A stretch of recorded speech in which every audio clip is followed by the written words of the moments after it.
Bonjour, ici Simon Tessier, très heureux de vous retrouver pour un autre épisode du Balado de Camping Québec. Aujourd'hui, on s'entretient avec Jean-Sébastien Rioux des Campings Union. Propriétaire de 7 campings à travers le Québec, Jean-Sébastien nous raconte la genèse de Camping Union, les particularités de leur réseau et nous parle aussi de leur projet d'avenir. Alors sans plus tarder, je vous souhaite une bonne écoute. Jean-Sébastien Rioux de Camping Union, salut. Salut Simon.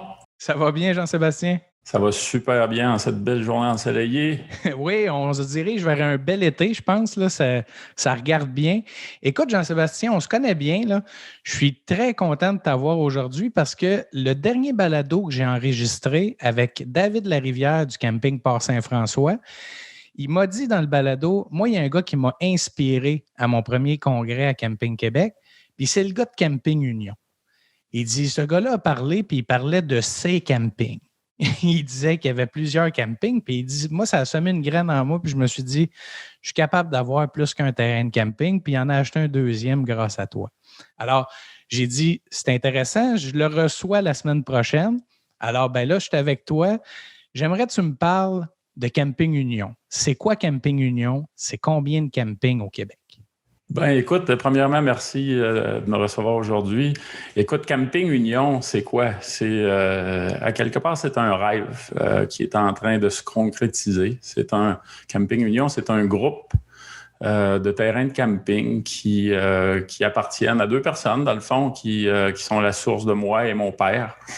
Camping Union est parti d'un rêve qu'on a eu en commun, moi et Serge, à l'époque où j'étais encore au cégep. On a fait un voyage en Nouvelle-Zélande à l'époque. Et je me souviens, on avait trippé, moi et mon père, puis ma mère aussi. C'était probablement le dernier voyage de famille qu'on a eu. On avait fait le tour des top 10 New Zealand campgrounds en Nouvelle-Zélande à bord d'un petit classe B. Et puis, on avait tellement aimé les campings dans lesquels on était allés, qui étaient situés dans différents endroits de la Nouvelle-Zélande, qu'on s'est dit, pourquoi pas faire ça chez nous, au Québec? Et à l'époque, on n'avait pas de camping. Est-ce que vous aviez d'autres entreprises? Qu'est-ce que vous faisiez dans la vie? Ben moi, j'étais étudiant, puis j'étais un athlète de haut niveau. Là. J'étais en triathlon à l'époque. Okay. Et mon père, lui, était en immobilier. Il avait commencé une pré-retraite parce que lui, c'est un psychologue de formation. Donc, il était professeur en psychologie à l'université. Puis, à un moment donné, a pris sa retraite et a commencé à faire de l'immobilier à Montréal. Et rendu à la fin de mon université, on a décidé ensemble de s'en aller vers le domaine du camping. Bon, après ce voyage-là, vous décidez de vous lancer là-dedans. C'est quel camping que vous achetez en premier? Comment ça se passe? OK. Ben écoute, comment ça se passe? C'est drôle à dire. Hein? À la fin de l'université, mon père m'annonce que peut-être il pourrait avoir un bon deal, un bon camping à acheter près de Tremblant, le camping Chute aux Iroquois. Et puis, à cette époque-là, moi, je sortais avec une enseignante qui, sa mère, travaillait pour General Motors. Et on m'avait offert un emploi très bien rémunéré chez General Motors, mais il fallait que je fasse des entrevues à Oshawa, puis il fallait que je sois mobile, donc disponible à la grandeur du Canada. Et à cette époque-là, les entrevues avaient mal tourné quand j'avais dit que non, je voulais rester au Québec. Et c'est à ce moment-là que mon père a dit, écoute, est-ce que tu veux faire le saut en entrepreneuriat? Est-ce que tu aimerais ça commencer à acheter un terrain de camping avec moi et le gérer? Moi, à l'époque, j'avais dit à mon père, j'ai dit, écoute, moi, ça me tente, j'aimerais ça, mais j'aimerais être un homme d'affaires, donc j'aimerais gérer plus qu'un terrain de camping. Donc, je suis prêt, oui, à le gérer pendant peut-être 2-3 ans, mais après ça, j'aimerais pouvoir acheter d'autres terrains de camping et monter le réseau qu'on a rêvé il y a une couple d'années en Nouvelle-Zélande. Et c'est à ce moment-là qu'on a fait le saut dans cette aventure-là. Donc, il y a déjà, avant même d'acheter Chute aux Iroquois, il y a déjà un désir d'avoir un réseau puis d'en avoir plus qu'un. Oui, il y a un rêve. Il y a un rêve, il y a un désir. Et entre le désir et le rêve et la réalité, il y a un écart. Je dois même te dire qu'à l'époque, on avait essayé, moi et mon père, de partir un camping de zéro ici à Sainte-Adèle, dans les Laurentides.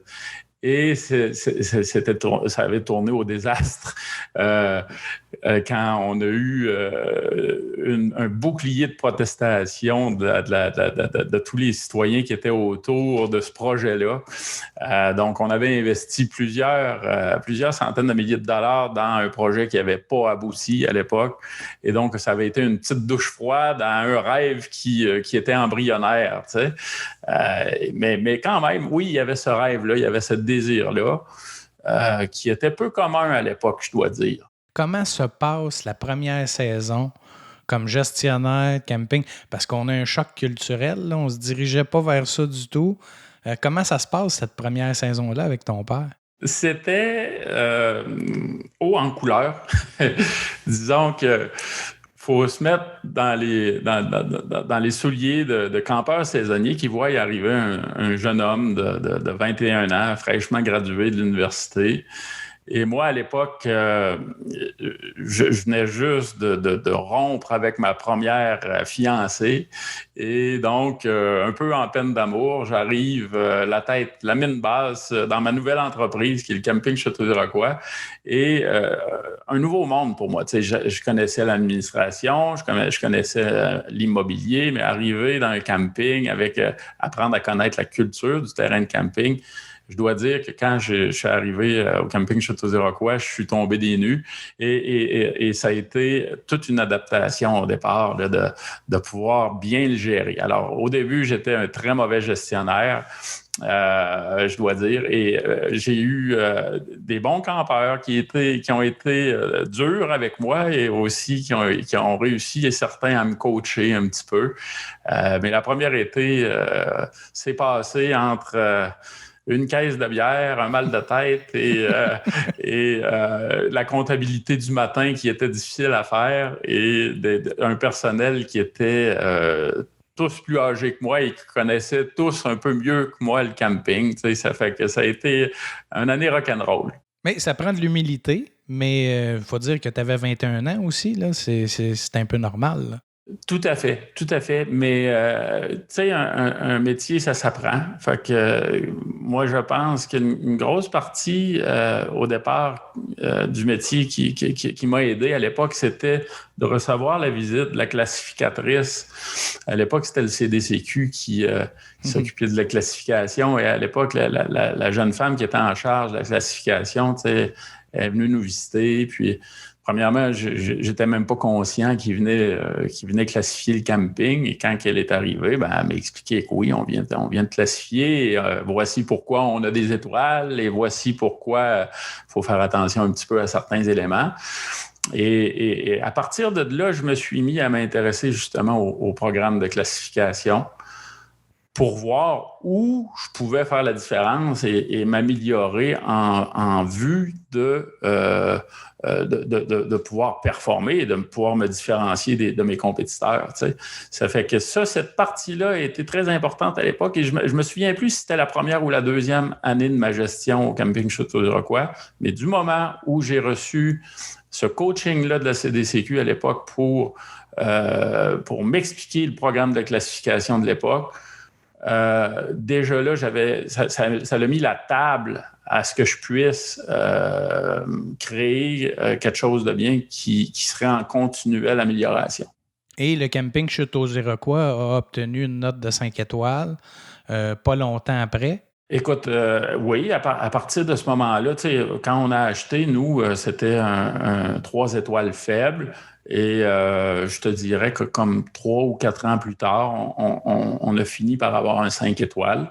Donc, à force d'efforts, d'investissements ciblés à certains endroits qui plaisent aux campeurs, on a fini par décrocher une 5e étoile. Ça prend combien de temps après l'acquisition de Chutes aux Iroquois pour que vous mettiez en branle l'achat d'un deuxième terrain de camping? Ça prend 1 an et demi, pas tout à fait 1 an et demi. Encore là, à l'époque, j'étais athlète, je continuais à faire mon entraînement et tout, et j'étais parti en Australie. Et mon père m'appelle à un moment donné, il me dit, écoute, j'ai trouvé un camping formidablement beau sur le bord du fleuve à Saint-Jean-Port-Joli.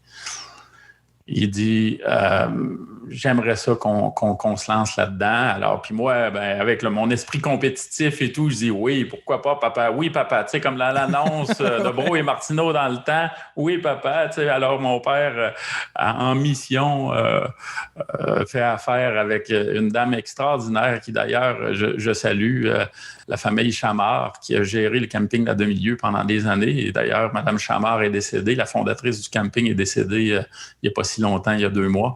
Mais ça a été notre deuxième achat, le camping La Demi-Lieue. Camping Chutes aux Iroquois, La Demi-Lieue, c'est pas proche, là. on est loin.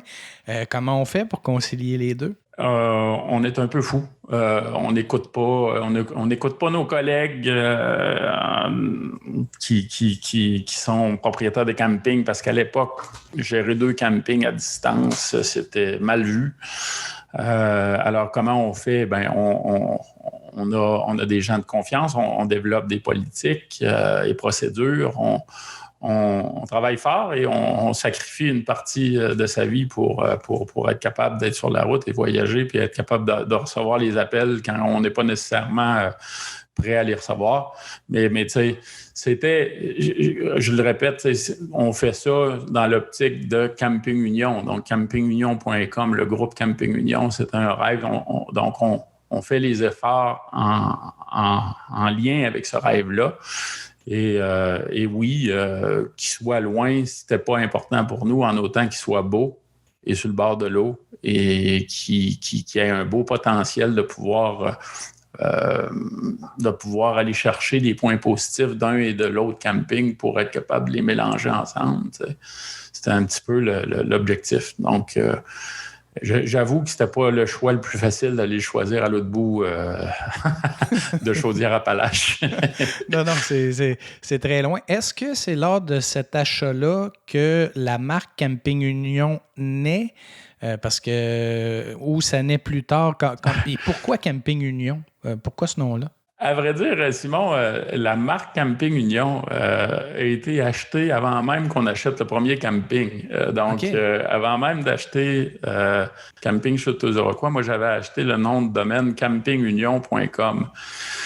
Et pour tous ceux qui connaissent un peu l'achat de nom de domaine sur Internet, la compétition est féroce et c'est difficile d'avoir un nom qui se dit bien à la fois en français et en anglais et qui est évocateur. Donc, moi, je voulais avoir une idée, d'avoir un nom qui parle d'un réseau, qui parle de camping. Et donc, Camping Union était le nom qui m'a flashé à l'époque pour dire, écoute, voici, ça lance les bases de mon rêve, de mon réseau.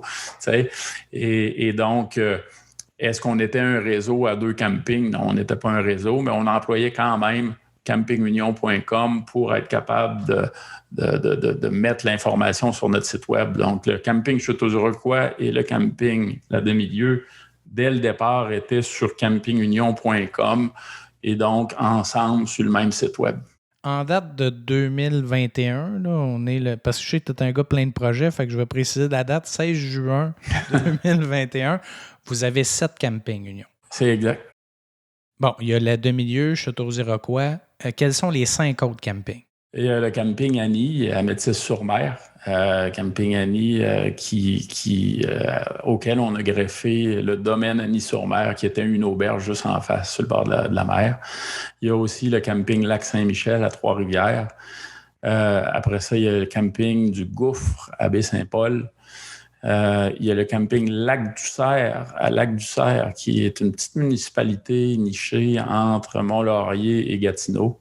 Et après ça, il y a le camping Union Baskatong qui est né de la pourvoirie chez Rainville, qui est notre toute nouvelle acquisition là, récente. Là. Et on doit dire qu'on a fait, tu sais, des fois, on fait 2 pas derrière pour aller vers l'avant. Ben, il y a quelques années, on a vendu deux terrains de camping, justement, parce qu'à un moment donné, c'était difficile. Puis là, c'était difficile pour moi personnellement. Et là, on a décidé de recommencer d'aller vers l'avant. Donc, vous voyez, c'est une entreprise très familiale, très, très humaine. Hein? On vit avec nos forces et nos faiblesses. Quels sont les critères là, quand vous achetez un terrain de camping? Parce qu'ils ont tous des points en commun. Là. Je vous connais assez, moi, pour savoir ce qui vous intéresse, mais pour le bénéfice là, des auditeurs, là, c'est quoi qui frappe en premier quand vous avez un camping dans votre mire? Écoute, la première chose, c'est le potentiel pour les visiteurs. Donc, d'avoir un point stratégique sur un bord de l'eau intéressant va être quelque chose de le fun qu'on va regarder. La valeur intrinsèque du terrain est importante aussi. Donc, est-ce que cette entreprise-là ou est-ce que ce camping-là va survivre à une crise majeure si jamais le camping s'écroulait? Et ce qu'on souhaite, personne souhaite là, dans la vie, là, mais on ne sait jamais où on s'en va, surtout suite à une pandémie comme ça. On a eu chaud l'année passée. Oui. Mais est-ce que le terrain vaut quelque chose s'il n'y a plus de camping dessus, parce qu'on n'est pas à l'abri d'une guerre, on n'est pas à l'abri de rien. Ça fait que ça, c'est un autre point. Mais la principale chose, c'est est-ce qu'on est capable d'amener du tourisme à un endroit et est-ce que ça va être un plus pour les autres terrains de camping? Donc, étant donné que tous les terrains nous appartiennent, est-ce que le touriste qui va partir de Saint-Jean-Port-Joli, à un moment donné, dans l'été, va aimer aller à Métis-sur-Mer, va-t-il aimer aller à Baie-Saint-Paul, va-t-il aimer aller au Bascatang? C'est-tu des endroits où nos clients habituels vont apprécier visiter à la suite de l'autre s'ils le désirent? Une fois que vous achetez un terrain de camping, c'est quoi la première chose que vous faites? C'est quoi les premiers investissements ou changements que vous mettez de l'avant? Ça varie. C'est certain qu'on n'a pas l'habitude d'acheter des campings qui sont 100% clés en main. On n'a pas les moyens ou les reins assez solides pour acheter des campings 5 étoiles en partant qui sont sur le bord de l'eau, etc. Quoique peut-être éventuellement, mais présentement, c'est pas le cas. Donc, on achète souvent des campings qui ont besoin d'une certaine restructuration. C'est quoi les premières choses qu'on fait? Bien, on analyse, on regarde un peu les choses. Est-ce qu'on peut attirer des touristes? Comment on va les attirer? On n'attire pas des mouches avec du vinaigre, donc il faut voir. Est-ce qu'il y a des beaux sites sur le bord de l'eau? Y a-t-il des beaux endroits qu'on est capable de laisser à la clientèle de passage? Est-ce qu'on est capable aussi d'aménager des trucs intéressants pour notre clientèle saisonnière? Donc, comment on fait pour faire cohabiter les saisonniers avec les passants? C'est un point qui parfois est difficile à concilier. Tu sais, quand un camping, ça fait 30 ans qu'il est géré uniquement dans l'optique de plaire à la clientèle saisonnière. Des fois, il faut faire des moves qui ne sont pas nécessairement populaires, mais qui doivent être faits dans l'optique d'être capable d'opérer ce camping-là en réseau. Dans ces mouvements-là, est-ce que vous conservez toujours le même ratio saisonnier-voyageur, peu importe le camping, ou les vocations peuvent être différentes? Généralement, on essaie d'avoir un ratio là, de 50-50, mais il y a des endroits qui sont tellement touristiques. Je pense à Baie-Saint-Paul. À Baie-Saint-Paul, on n'a presque pas de saisonniers. On parle de 8 saisonniers pour 167 passants. Donc, ça va dépendre bien gros de la demande. Donc, s'il y a une forte demande de caractère passante, touristique, le ratio risque d'être plus élevé pour les campeurs passants. Mais dans des endroits un petit peu plus reculés, que je pense là, nos dernières acquisitions, là, Lac-du-Cerf et le Bascatang, on est en train de faire monter le ratio de passants, mais on garde quand même un haut niveau de saisonniers. Là, et puis, ça fait une belle dynamique. Je pense que ça améliore les terrains. Là. Les consommateurs sont habitués, là, quand ils se retrouvent dans une franchise, ils ont un standard. Donc, si on va dans un restaurant qui sert des hamburgers que pour effigie un clown, là, sans le nommer, là, Ouais. ben, on sait qu'on va pouvoir avoir la même chose. C'est standardisé. Est-ce que Camping Union, c'est la même chose? Vous avez un standard, vous avez les mêmes politiques, les mêmes infrastructures, les mêmes choses, ou d'un camping à l'autre, c'est différent? On a les mêmes politiques et procédures. On a pas mal la même gamme de tarifs. On a des infrastructures qui se ressemblent beaucoup. C'est certain qu'un camping que ça fait juste 1 an qu'on a acheté, des fois, a du retard face aux autres. Donc, ça se peut que le client dise ben, écoute, je suis allé à la demi-lieue, mais c'est pas tout à fait pareil. Là. Votre camping au Bascatong, ouais, mais laissez-nous le temps. Des fois, ça prend 2-3 ans être capable de tout moderniser, les blocs sanitaires, les accueils, etc. Mais c'est certain que sur l'ensemble des terrains de camping, on essaie d'avoir les mêmes standards de blocs sanitaires, les mêmes standards d'accueil et de terrain de jeu. Donc, oui, l'objectif est de standardiser à des niveaux 4 étoiles et plus. Tu parles de standardisation, on a parlé des saisonniers voyageurs, mais il y a un élément que vous exploitez beaucoup chez Camping Union, c'est les prêts à camper. Vous en avez dans plusieurs propriétés et c'est tous des prêts à camper qui ont un cachet particulier. Parle-moi-en un peu. Oui, écoute, prêt à camper, oui, c'est vraiment une nouvelle voie au Québec. Je pense que ça allait exploser dans les derniers mois, dans les dernières années. Écoute, on ne fait pas quelque chose quand il n'y a pas de demande. Je pense que la demande est là. Les gens sont de plus en plus occupés et donc ils aiment ça arriver dans quelque chose de près. Donc, chez Camping Union, c'est certain que on a les fameuses tentes style prospecteur. On a aussi des chalets. On a toutes sortes de chalets. Alors, je pense que il y a une belle gamme de produits de prêt à camper et on continue. Vois-tu, je viens de commander là, 10 chalets de type refuge. Qui vont être prêts à être livrés cet automne là, pour les 2 nouveaux campings qu'on a achetés. Donc, on essaie d'avoir des prêts à camper qui sont assez durables dans le temps. Et donc, je suis un peu moins chaud avec les roulottes, là, d'acheter des roulottes pour les louer.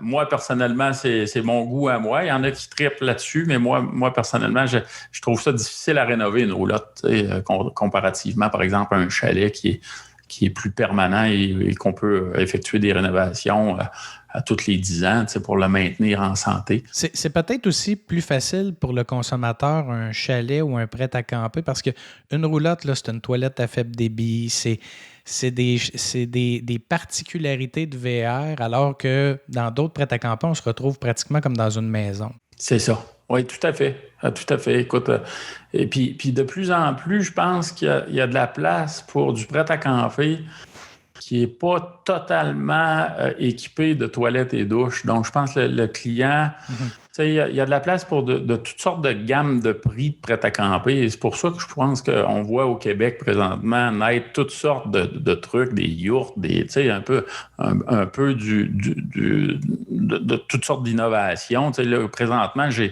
nous, récemment, au Lac-du-Cerf, on a construit des roulottes gitanes, là, on leur a mis une toilette et un lavabo, mais on n'a pas mis de douche parce que le bloc sanitaire n'est pas tellement loin, mais on est capable de louer ce produit-là en dessous d'un prix de chalet qui est tout équipé. Ça fait que c'est là que ça devient intéressant, à la fois pour le client puis pour nous autres aussi. C'est certain que faire l'aménage d'un chalet tout équipé avec une grosse cuisine et tout, c'est pas mal plus long qu'un prêt à camper qui possède seulement une toilette, puis une petite cuisinette. Ça fait qu'à un moment donné, le client a aussi un choix de gamme de prix qui est intéressant. Tu parles beaucoup au nous. Puis quand tu parles au nous, là, je sais que tu parles de toute l'équipe des employés de Camping Union qui travaillent dans votre réseau, mais tu fais beaucoup allusion à ton père aussi. En rétrospective, là, quand tu regardes depuis le premier achat que vous avez fait, Chute aux Iroquois, de quoi vous êtes le plus fier, toi et ton père?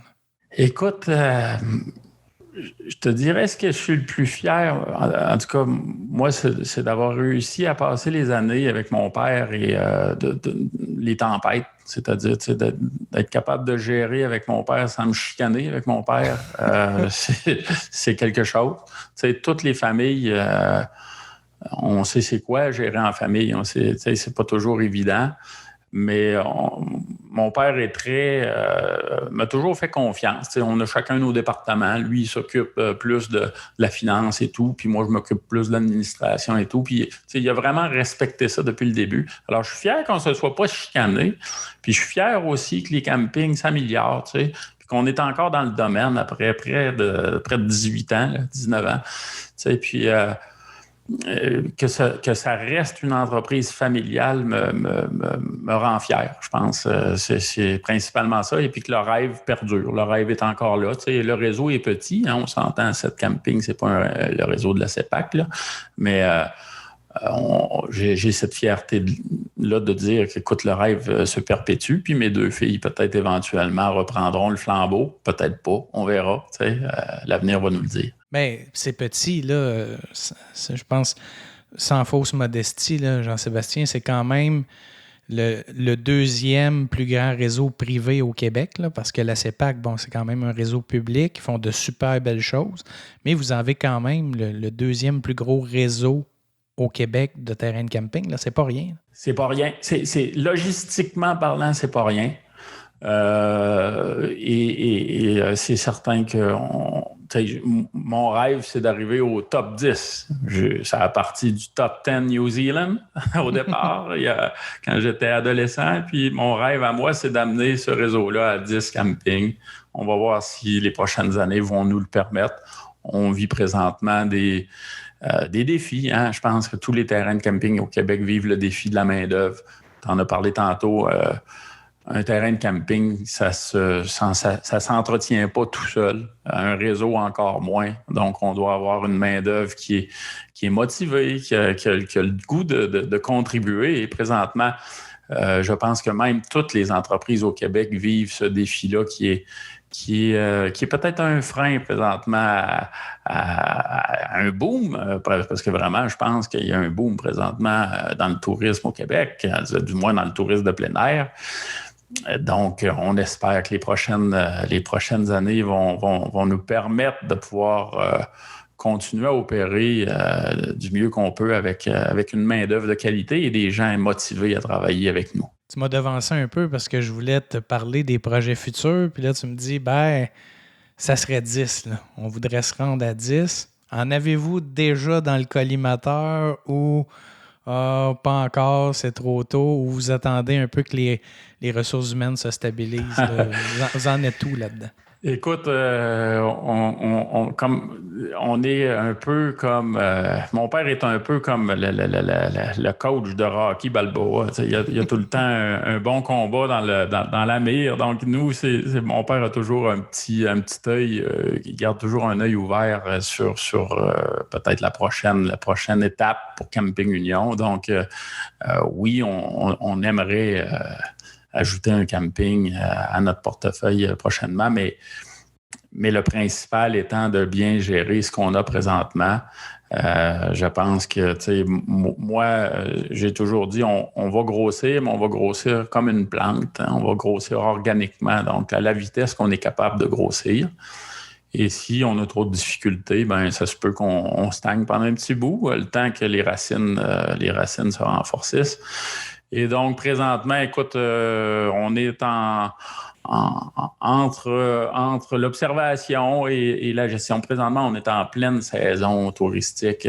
Écoute, cette saison-ci s'annonce chaude et très, très, très animée. Donc, on s'attelle à bien gérer notre saison là, en premier avant de faire quoi que ce soit. La priorité numéro 1 pour l'instant, c'est que vos campeurs vivent une belle expérience à travers vos sites camping. Tout à fait, tout à fait. Et c'est une affluence, je pense, que le Québec n'a pas connue depuis de nombreuses années. Et je ne parle pas juste pour mes campings, je vois mes collègues là, et puis je pense que tous les terrains de camping au Québec doivent être prêts cet été parce que je pense que nos amis campeurs vont être au rendez-vous et la température semble collaborer. Fait qu'écoute, ça va être le fun cet été. Il faut être capable de livrer la marchandise. Jean-Sébastien, je te remercie beaucoup d'avoir pris ce temps-là avec moi. Vous avez une belle entreprise familiale. Franchement, je pense que les campeurs québécois sont choyés avec le réseau Camping Union et moi, je suis très heureux de vous avoir dans notre réseau. On est fiers de vous, puis je vous souhaite un bel été, mais aussi peut-être de se rendre à 10, là. Ça serait pas mauvais. Merci beaucoup, Simon. C'est très apprécié d'avoir pris le temps de m'interviewer. Puis, on va souhaiter à l'équipe de Camping Québec une bonne continuation. Je pense que vous faites un très beau boulot à rendre l'industrie de plus en plus professionnelle et dynamique. Je pense que sans vous, le camping au Québec ne serait pas où il est présentement. Donc, chapeau Camping Québec. Merci beaucoup. Hey, merci, Jean-Sébastien. Bye-bye.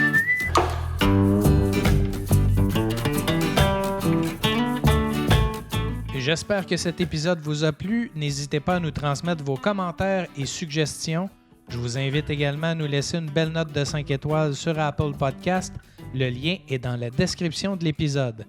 Au plaisir de vous retrouver dans un prochain épisode. Camping Québec le balado, une réalisation de Charles Thompson, le Duc.